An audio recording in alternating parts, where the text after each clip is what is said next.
నాటక సమాజాన్ని ఏర్పాటు చేసి ఎందరో కళాకారులకు జీవన భృతి కల్పించిన దీపాల సుబ్రహ్మణ్యం గారు లేడు లేడు. శ్రీ వాసవి కన్యకా పరమేశ్వరి అమ్మవారి చరిత్ర అనేటువంటి నాటకాన్ని ఈ రోజున ఈ రామకృష్ణ కవి కళాక్షేత్రంలో ప్రదర్శించడానికి ఏర్పాట్లు చేశారు. ముందుగా దీపాల సుబ్రహ్మణ్యం గారికి జోహార్లు అర్పించుకుంటూ వాసవి మాతకి జై కొడుతూ ఈ నాటకం కార్యక్రమాన్ని ప్రారంభించుకోవడానికి తారక్ సాయినాథ్ ఎన్నో కష్టాలు గత 2 నెలల నుంచి కూడా కష్టమైనా కానీ వాటన్నింటినీ కూడా చాలా ధైర్యంగా ఎదుర్కొని ఇవాళ నాటకాన్ని ఇక్కడ ప్రదర్శించడానికి ఏర్పాటు సంపూర్ణంగా చేశాడంటేనే దీపాల సుబ్రహ్మణ్యం గారి ఆశయాన్ని దాదాపు 100% ముందుకు తీసుకెళ్ళాడని మనం చెప్పుకోవచ్చు. అలాంటి ప్రయాణంలో ఈ రోజున ఈ నాటకాన్ని మనం అందరం కూడా ఆదరించాల్సినటువంటి అవసరం ఉంది. అట్లాగే ఈ కళాకారులందరినీ కూడా ఆదరించి దీవించాల్సినటువంటి అవసరం కూడా ఉంది. ప్రేక్షకులు కూడా నాటక సమాజంలో నాటకాల ప్రదర్శనలకి ఈ మధ్యకాలంలో అయితే ఈ నాటకాల ప్రదర్శన నేను ఇక్కడ కూర్చుని చూసి చాలా రోజులైంది. జనాన్ని చూస్తుంటే కొంచెం బాధగానే ఫీల్ అవుతున్నాను. కళాకారులు మనం రోజు నిత్యం చెప్పుకునేటువంటి ఈ కళల కాణాచి, కళల రాజధాని ఇలాంటి మాటలు చెప్పుకుంటున్నాం కానీ అవి ఆచరణలో ఎక్కడా కనపడతలేదు. నేను బొల్లిమంతు శివరామకృష్ణ ఫౌండేషన్ ఆధ్వర్యంలో నాటక ప్రదర్శనలో నిర్వహించేవాడిని ఇక్కడే. ఎప్పుడు చూసినా కానీ కళాక్షేత్రం నిండిపోయి ఉండేది. దాదాపు 3 సంవత్సరాలు దాటింది మేము ప్రదర్శనలో పెట్టి కూడా. ఇప్పుడు సాయిని చూసిన తర్వాత సాయి స్ఫూర్తితో నేను కూడా మళ్ళీ నాటకాలు లేకపోతే ఏదో ఒక కళారూపాలు, నాటకాలు అందరూ ఆడుతున్నారు అనుకోండి, మనం ఇంకొక రకమైనటువంటి కళారూపాలను ఏదైనా ఆడాలనేటువంటి ఆలోచన కూడా సాయిని చూసిన తర్వాత నాకు కూడా కలుగుతుంది. అంత చిన్న వయసులో సాయి మంచి నిర్ణయం తీసుకున్నాడు.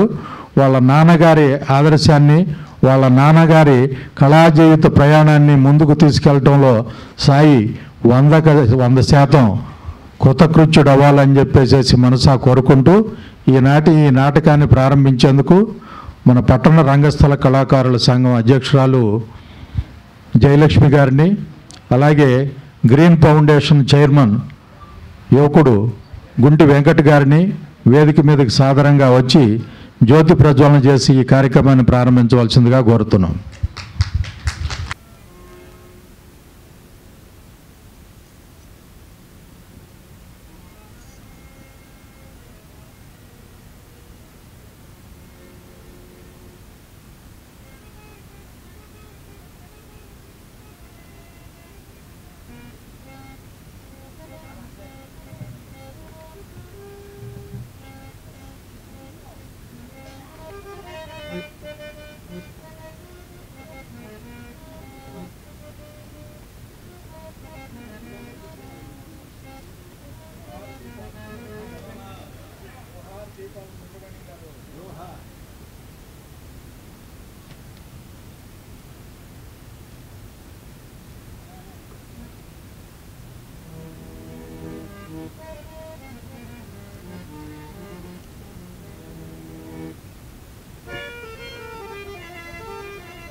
కైలాసమునకేగి ఈ భూలోకంలో జరిగే ఘోర విపత్తులను గూర్చి పార్వతీ పరమేశ్వరులకు విన్నవించదగా.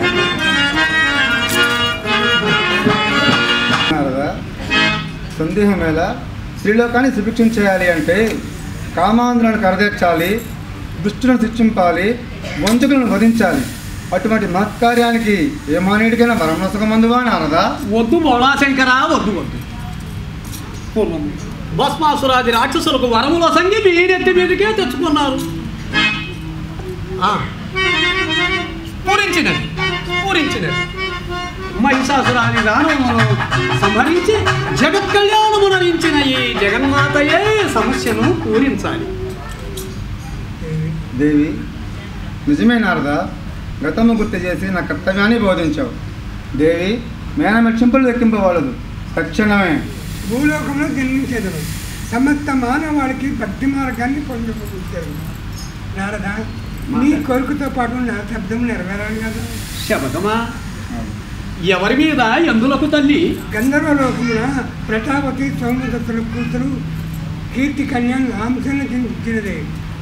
ఒకనొక సమయమున నీచే తృణీకరించబడిన నా ప్రేమ ఈ లోకముననే కాక ఏ లోకమున నీవు ఎందుగాగిన వెంటాడి తీరుతుంది. ప్రతి పరతి నోచుకునే పుణ్య ప్రసారితమైన మంగళ సూత్రాన్ని నీకు దూరం చేస్తాను. ఆ కారణంగా భూలోకమున జన్మించి ఏ సుఖమును నోచుకొనక కన్యగా మిగిలి అగ్నికి ఆహుతైపోతావు. ఇదే నా శాపాగ్ని.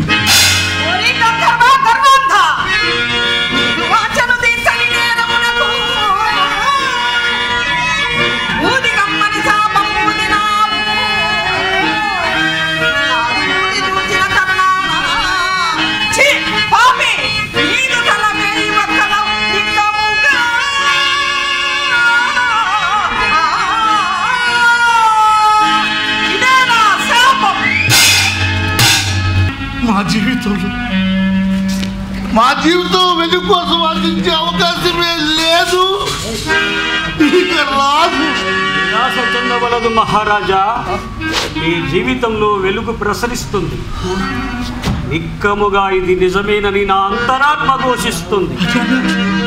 అదృష్టవశమున లభించిన ఈ జంట ఫలములే వెనుగొండ రాజ్యానికి కీర్తి ప్రతిష్టలు తెచ్చిపెట్టే కవల పిల్లలై దర్శనమిస్తా.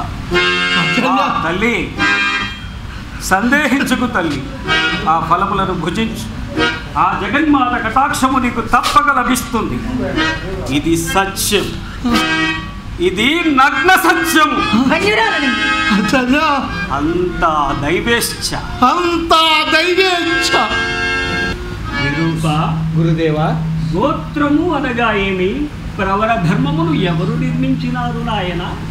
గురుదేవా, బ్రహ్మ తుడికొడ నుండి జన్మించిన వైశ్య పురుషునకును ఎడమ తొడ నుండి జన్మించిన వైశ్య పుత్రికకును శాస్త్రానుసారముగా జాత కర్మాది కార్యక్రమములు జరిపెను. అపరార్క్యుడు వైశ్యులకు కుల గోత్ర ప్రవర ధర్మములు శాశ్వతముగా నిర్మింపచేసిన గురుదేవా. ప్రపంచమున అందమైనది సంచలనము సృష్టించున్నది ఏది? ప్రకృతి గురుదేవా. అమ్మా వాసవి, గురుదేవా, మానవులలో చెలించని వారెవ్వరు? సజ్జనులు. గురుదేవ, తమరి అనుమతితో మేము కూడా మా చిరంజీవులను కొన్ని ప్రశ్నలు అడిగిదాం. అవశ్యం. అమ్మా వాసవి, అమ్మా, సర్వజీవులకెళ్ళ ఉత్తమ జీవి ఎవరు? మానవుడు. అదెట్లు తల్లి? శతకోటి జీవరాశులలో మంచి చెడు గ్రహించగలిగిన శక్తి ఒక్క మానవునికే ఉంది. జన్మనిచ్చిన తల్లిదండ్రులకు, జ్ఞానం ప్రసాదించిన గురువులకు, సాటి మనిషికి సహాయపడగలిగే శక్తి ఒక్క మానవునికే ఉంది. ధర్మాన్ని మనం రక్షిస్తే ధర్మం మనల్ని రక్షిస్తుంది. అందులకి అన్ని జన్మల కన్నా ఉత్తమమైనది ఈ మానవ జన్మ. అమ్మా వాసవి, మోక్ష సిద్ధికి మార్గమేమిటి తల్లి?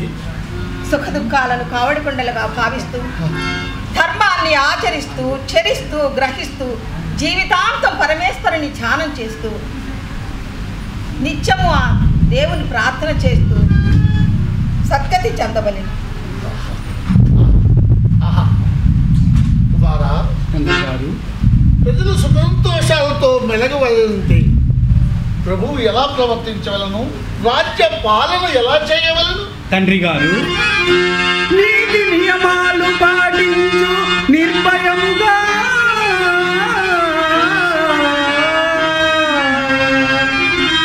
ధర్మ మార్గానువర్తివై ధరణి నడుచు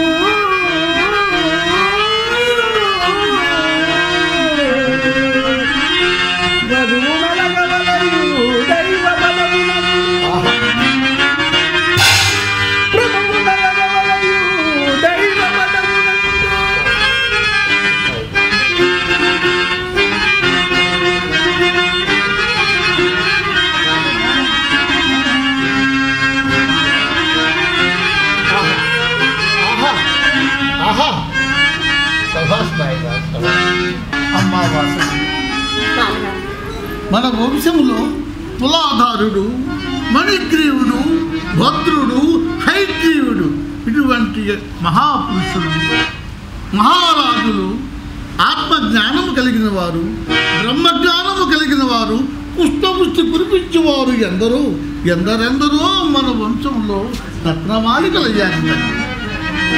అటువంటి వంశంలో జన్మించిన నీవు ఈ సామాన్య నగర బాలులతో ఆటలేమిటి తల్లి? కావున చిన్నపిల్ల శాస్త్రం మాని మనసు మార్చుకొని వివాహితమై ఈ వంశంలో మణిపూసమై వద్దిల్లు తల్లి, మణిపూసమై వద్దిల్లు.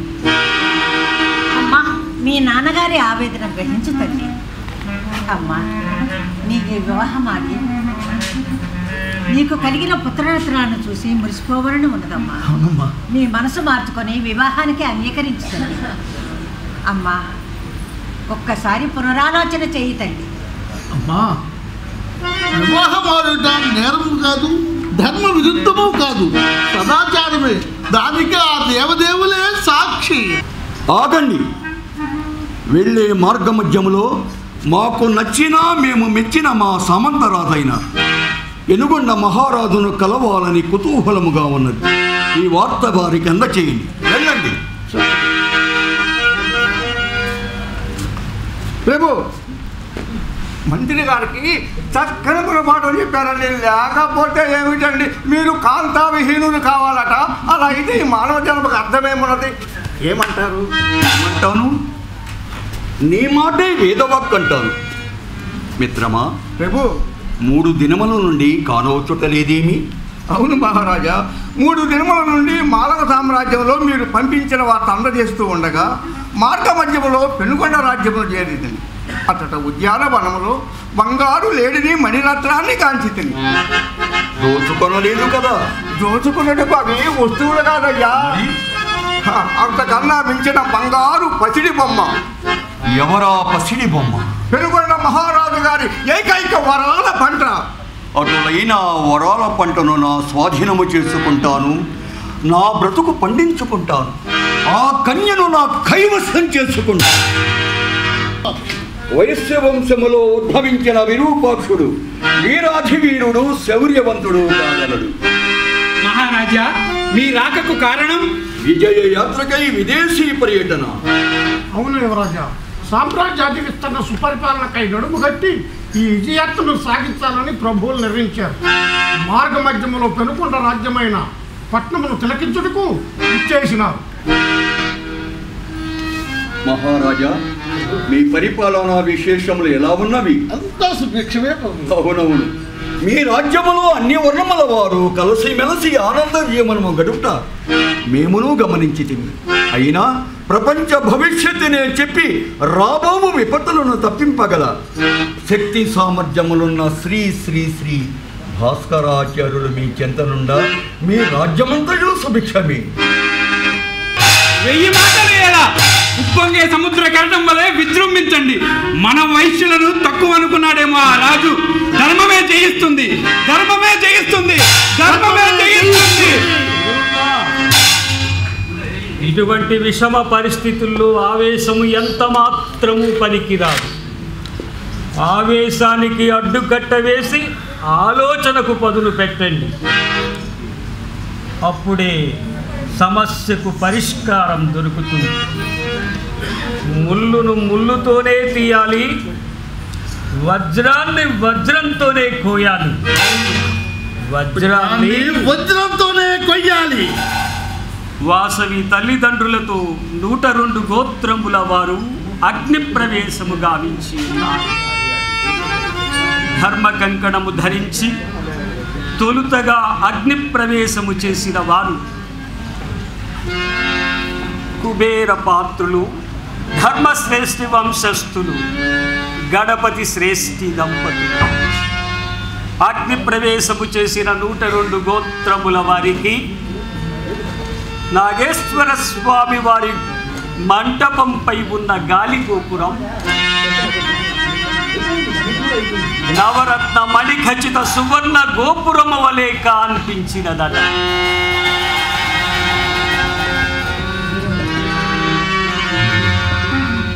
వారిని స్మరించుకుంటూ దాన ధర్మములు చేసిన వారికి వంశాభివృద్ధియు, సత్కీర్తియు, ధనధాన్య సంపదలు కలుగును. ఈ రోజు నుండి ఆర్యవైశ్యులు 1 సంఖ్యకు బదులు లాభం, ధనధ అని ఉచ్చరించవలెను. ధర్మనిష్టతో జీవించవలెను. విష్ణువర్ధన మహారాజు సైన్య సమేతంగా దండెత్తి మన పైకొచ్చుతున్నాడమ్మా. విష్ణువర్ధన, ఆర్యవైశ్యుల అగ్ని ప్రవేశానంతరము నీకు బాధలు మొదలైనాయి. నా అగ్ని ప్రవేశానంతరము నీ తల 1000 ఒక్కలవుతుంది. మరలా గంధర్వునిగా నీకు మరలా మోక్షం ఇచ్చేదను. అక్క అక్క అక్క అక్క, నీవు లేని నా ఈ జీవితం వృద్ధం అక్క.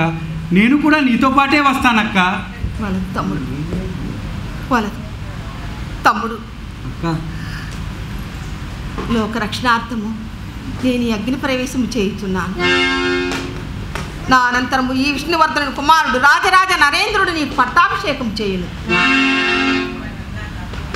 మన రాజులందరూ సుభిక్ష పరిపాలన చేయుదురుగా. అలాగేనక్క.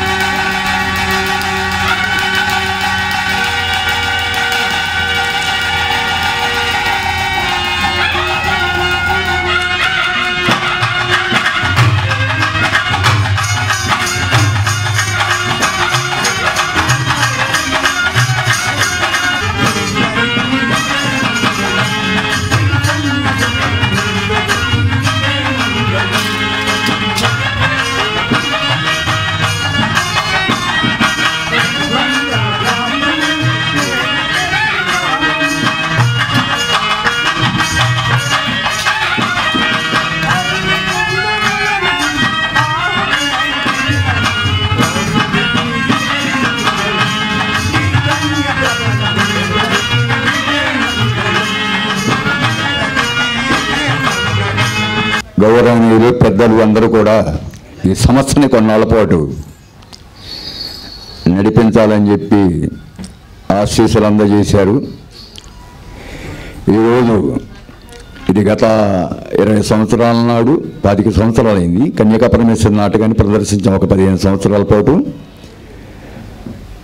అయితే ఈ మధ్యకాలంలో మరి ఇందులో నటిస్తున్నటువంటి కళాకారులు కొందరు మరణించడం వల్ల దాన్ని కొన్నాళ్ళు వాయిదా వేయడం జరిగింది. మళ్ళీ ఈ మధ్యనే పెద్దలు కోరుతున్నారు కన్యకా పరమేశ్వరి నాటకాన్ని ప్రదర్శించమని అడుగుతూ ఉన్నారు. మరి దూర ప్రాంతం నుంచి బెంగళూరు నుంచి చేశారు మా వయస్సు ప్రముఖులు. ఒక 5 నిమిషాలు మాట్లాడతారు. అలాగే దర్శనించి కూడా చేసినట్టున్నారు పెద్దలు. ఈరోజు ఈ నాటకాన్ని ప్రదర్శించాం. ఇందులో కొన్ని అందరూ కొత్త యాక్టర్లు ఉన్నారు. ఏమైనా తప్పులు ఒప్పులు ఉంటే క్షమించి ఇందులో ఏమన్నా సూచనలు చేయదలుచుకుంటే పెద్దలు సూచనలు చేసి మాకు ఈ నాటకాన్ని దిగ్విజయంగా ప్రదర్శించడానికి సూచనలు చేయవలసిందిగా విజ్ఞప్తి చేస్తున్నాం. అలాగే విచ్చేసిన ప్రేక్షక మహాశయులందరికీ కూడా మా విజయలక్ష్మి శ్రీనివాస నాట్య మండలి ఉపపజావారి వారి తరపున హృదయపూర్వకమైన ధన్యవాదాలు తెలియజేస్తున్నాం. ఒక్కసారి సుబ్రహ్మణ్యం గారికి జై కొడదామండి దయచేసి. జోహార్ దీపాల సుబ్రహ్మణ్యం గారికి, జోహార్ దీపాల సుబ్రహ్మణ్యం గారికి, జోహార్ దీపాల సుబ్రహ్మణ్యం గారికి. గురుతులీలు ప్రముఖ ఆర్గనిస్టు మరి మన తెనాలి పట్టణానికి నంది అవార్డు తీసుకొచ్చాడండి. ఆ రోజుని మేమందరం కూడా కృషి చేసి అలాంటి మా గురువు గారు దీపాల సుబ్రహ్మణ్యం గారు నాటకం ఆడుతూ తిరుపతమ్మ నాటకం ఆడుతూ ఆనుమణి పెట్టి మీద పడిపోయి కన్ను మూసాడండి. ఆ కన్ను మొత్తం 3 రోజులు గుంటూరు హాస్పిటల్లో ఉన్నాడు, కన్ను తెరవలా. మరి ఆయన చేసిన త్యాగానికి కొత్త నాటకాలు రూపుదిద్దటంలో ఇక్కడ తెనాలి పట్టణంలో ఈ చుట్టుపక్కల ఎక్కడ చాలా ట్రూపులు ఉన్నాయి, కానీ ఈ నాటకాలు తయారు చేయడంలో ఒక సుబ్రహ్మణ్యం గారే పట్టుబట్టి కృషి చేసి అందరినీ ఒక టయానికి రావాలన్నమాట ఆయన జీవితాన్ని. అట్లా అయితేనే కొత్త నాటకాలు స్వామి అయ్యప్ప, మరి షిరిడి సాయిబాబా మహాత్యము, మావిళ్ళమ్మ చరిత్ర, శ్రీ వాసవి కన్నికా పరమేశ్వరి, ఇవన్నీ కొత్త నాటకాలు ఆయన ఏర్పాటు చేసింది. డబ్బులు కూడా ఖర్చు పెట్టి ఆయన దగ్గర లేకపోయిన అప్పాయిని తీసుకొచ్చి ఊరుకునేవాడు కాదు, నాటకాన్ని రిహార్సల్ చేయించేవాడు. అలాంటి మా గురువు గారు అలాంటి మహనీయుడు. నాటకాలంటే ఎంతో ప్రేమ, ఎంతో ఇదిగా ఉండేవాడు అన్నమాట. మరి ఆయన మనశ్శాంతి కోసమై వాళ్ళ కొడుకు బాగా కృషి చేసి ఇప్పుడు తారక సాయి ఈ నాటకాన్ని మనం దసరా వస్తున్నది. మరి ఇప్పుడు రిహార్సల్ చేసి కొత్తగా ఈ నాటకాన్ని ప్రదర్శన చేద్దామన్నాడు. మా నాటకాలు భక్తి రస నాటకాలు ఎక్కడ అఖిల ఆంధ్రదేశంలో కన్న కీర్తిని ఆర్జించి లక్షలాది ప్రజల మనలో పోయి తయ్యనిపించి తలలూపించిన మా విజయలక్ష్మి శ్రీనివాసరావు నాట్య మండలి తెనాలి ఉప్పు బజారు సమనీయంగా సమర్పించామండి. భక్తి రస నాటకాలు ఎక్కడికి వెళ్ళినా మేము తిరిగి వస్తుంటే తిరుపతి నాటకం ఆడి వస్తుంటే మరి నాటకం కానీ ఎటువంటి వెళ్ళిపోతారు కండి, వెళ్ళేవాడు కదండి ఆడవాళ్ళు కూడాను. అందరూ కూడా మా లారీ బయలుదేరిన దాకా కూడా టాటాలు చెప్పి సుబ్రహ్మణ్యం గారు మళ్ళీ కలుద్దామండి. అలాంటి భక్తిరస నాటకాలు తీసిన మహనీయుడు, మాకు మహానుభావుడు, మనందరికి చెరపరిచేయుడు, లలిత కళలకు నిలయమైన తెనాలి పట్టణంలో జన్మించి ఆ ఆల్మని పెట్టి మీద వారిపోయాడండి. వారి కుటుంబానికి కూడా నా హృదయపూర్వక నమస్సమాన్యులు తెలియపరుస్తూ మరి ఈసారి బెంగళూరు నుంచి వచ్చారు ఈ నాటకం వెళ్ళాలని వారు కూడా వారి అమూల్యమైన మాటలను మాట్లాడవలసిందిగా కోరుతున్నాం. కూరగాయల మార్కెట్కి వందలాది మంది వెళ్తారు, వజ్రాల మార్కెట్కి చాలా తక్కువ మందే వస్తారు. ఎందుకంటే అర్హత కలిగింది వజ్రాల మార్కెట్ అంటే వజ్రం విలువ తెలిసినోడే అక్కడికి వస్తాడు. కాబట్టి ఈ హాలు చాలా ఫుల్ అయింది మొత్తానికి. ఆ వచ్చిన వాళ్ళందరూ కూడా అమ్మవారి కథ గురించి ఇంకా బాగా తెలుసుకోవాలి, ఇంకా అమ్మవారంటే ఏమిటో తెలుసుకోవాలి అనే ఉత్సాహంతో వచ్చిన వాళ్ళు. అసలు చూస్తున్నంతసేపు కూడా ఓ సినిమా చూస్తున్నంత చక్కగా ఆనందంగా అనిపించింది. అమ్మవారి నాటకాన్ని రాసినటువంటి సుబ్రహ్మణ్యం గారు మేము ఒకసారి కలవడం జరిగింది 20 సంవత్సరాల క్రితం. బెంగళూరులో కార్యక్రమం పెట్టాలి అని అనుకున్న సమయంలో వారు ఆ డేట్లు వేరే నాటకం వాళ్ళకి వేరే ఊరికి ఆ నాటకం ఇవ్వటం కారణంగా ఆ రోజు జరగలేదు. తర్వాత వారి కుమారులు ఈరోజు నాటకం వేస్తున్నారు చాలా సంవత్సరాల తర్వాత అని తెలిసింది.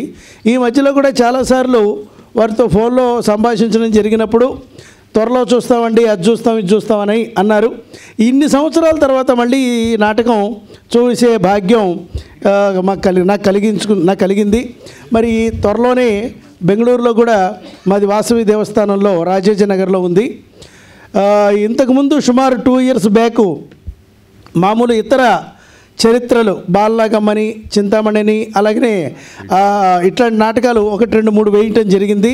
ప్రజల్లో మంచి ఆదరణ. బెంగళూరు ప్రాంతంలో నాటకాలు వేసేవాళ్ళు ఎవరు లేరు. ఇక్కడి నుంచి తెనాలి నుంచే అక్కడికి వచ్చి వేస్తారు. అది చాలాసార్లు ఇటు విజయవాడ వాళ్ళు, ఒకసారి ఏలూరు వాళ్ళతో కార్యక్రమాలు చేయించాము. అంటే వాసవిది కాదు, ఇతరత్ర.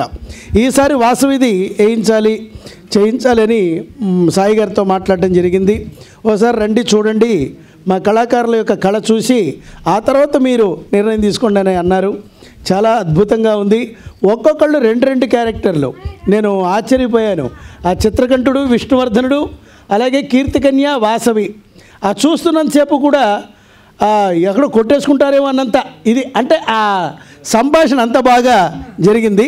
అంటే ఇక ఆమె ఆ శాపం ఇచ్చింది అంటే పడిపోవాలన్నమాట. అసలు ఆ కళ, ఆ యొక్క కళాకారులు చేసినటువంటి నటన అనేది చాలా అద్భుతమైనటువంటి ఇదండి. తెనాలి ఎప్పటి నుంచో కూడా కళాకారులకి పుట్టినిల్లు.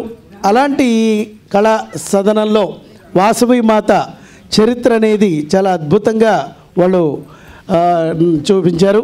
ఇది చూస్తున్నంతసేపు కూడా అప్పుడే అయిపోయిందా అని అనిపించేట్టుగా ఉంది. కానీ నాకైతే చాలా ఆనందంగా అనిపించింది. అలాగే ఈరోజు చాలామందికి బెంగళూరు నుంచి నేను గోత్రాల కార్డ్స్ తెచ్చాను. వారు నాటకం మధ్యలో గోత్రాల గురించి కూడా భాస్కరాచార్యుల వారు విరూపాక్షను అడిగారు. ఆ గోత్రాలన్నీ మనం ఋషిగోత్రంగా చెప్పాలి. అవన్నీ కూడా మీకు ఇవ్వటం బెంగళూరు నుంచి తీసుకొచ్చి ఇవ్వడం జరిగింది. మీరు ఎప్పుడైనా ఖాళీ ఉన్నప్పుడే చూడండి. అవి 102 గోత్రాలు. మరి యొక్క అవకాశాన్ని ఇచ్చినటువంటి మరి కళాకారులందరికీ కూడా, కళా సరస్వతి తల్లులందరూ కూడా నా యొక్క ధన్యవాదాలు, శిరప్రమాణాలు. ధన్యవాదాలు. సారు నంది హిల్స్లో, బెంగళూరు నంది హిల్స్లో షిరిడి సాయిబాబా బ్రహ్మంగా నాటకం చాలాసార్లు అవకాశం కల్పించారు. అట్లాగే బాలనాగమ నాటకం ఈయన కూడా ప్రదర్శింపజేశారు. వారికి అంత దూరం నుంచి ఈ నాటకం చూడడానికి వచ్చినందుకు ప్రత్యేకమైన ధన్యవాదాలు తెలియజేస్తున్నాను సార్.